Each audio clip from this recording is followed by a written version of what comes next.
मध्य प्रदेश की राजधानी भोपाल के ऐशबाग इलाके में पीडब्ल्यूडी के होनहार इंजीनियर्स ने 18 करोड़ रुपए की कीमत से एक ऐसा अनोखा ब्रिज बनाया है जो कि सीधा आते आते अचानक 90 डिग्री का राइट टर्न लेता है। देश भर में एमपी के इस अजूबे की खूब चर्चा हुई।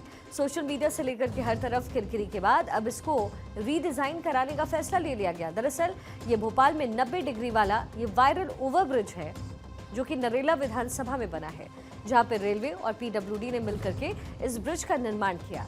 ब्रिज बनने के दौरान भी रेलवे ने इसके डिजाइन को लेकर कई बार सवाल उठाए थे, लेकिन निर्माण लगातार इसको लेकर के जारी रहा। ऐशबाग का 90 डिग्री वाला वायरल रेलवे ओवरब्रिज राजधानी भोपाल के जिस इलाके को जो जिनसी इलाका है उसको पुराने भोपाल से कनेक्ट करता है और इस इलाके में रेलवे लाइन होने के चलते लंबे समय से ओवरब्रिज की मांग के बाद इस ब्रिज का निर्माण हुआ। जहां पर ओवरब्रिज के नीचे से रेलवे लाइन गुजरती है तो ऊपर से ट्रैफिक गुजरने के लिए इसे बनाया गया। इस वायरल ओवरब्रिज की अगर बात करें तो ये ऐसा बनाया गया है कि इसको देखकर ऐसा लगता है जैसे किसी ने दो पटरियों को जोड़ दिया हो।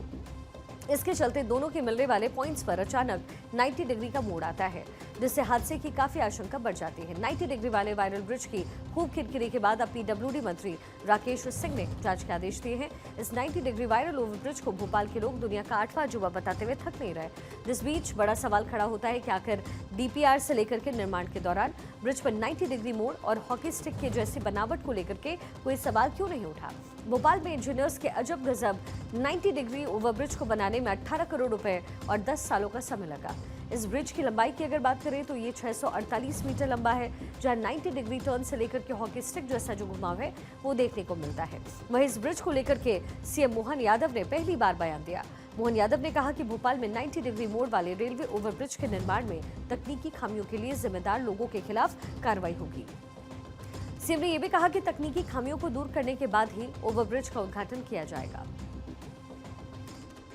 ये 2022 से बन रहा था और अभी लोकार्पण भी नहीं हुआ है, निर्माणाधीन है। ऐसे में वो जहाँ से करवाया है, मैंने अधिकारियों से कहा, माननीय मंत्री से भी कहा कि ये जो आपत्ति है ये उसको वास्तव में किसी की दुर्घटना ना हो, इसलिए उसको सुधारा भी जाए और जिनने गलती की उन पर कार्रवाई भी की जाए। उम्मीद करते हैं निर्माण के मामले में आगे से और सबक लेते हुए जो भी इस तरह की व्यवस्था है उस पर और गौर करेंगे।